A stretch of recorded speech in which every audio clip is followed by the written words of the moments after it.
కార్తీక మాసంలో వచ్చేటటువంటి శుక్లపక్షంలో వచ్చేటటువంటి ఏకాదశి నాడు క్షీరసాగరంలోంచి లేచి ద్వాదశి తిథి నాటికి బృందావనంలోకి వచ్చాడు. ఒకనాడు మాట ఇచ్చాడు కనుక బృందకి ఆయన తులసి బృందావనంలోకి వస్తాడు.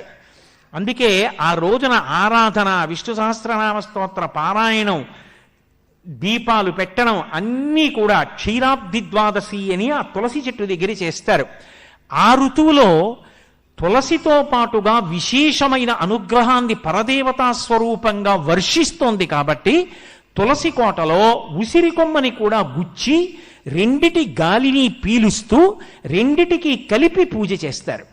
కాబట్టి క్షీరాబ్ది ద్వాదశి, ద్వాదశి దీపాలని ప్రత్యేకంగా దీపాలు పెడతారు.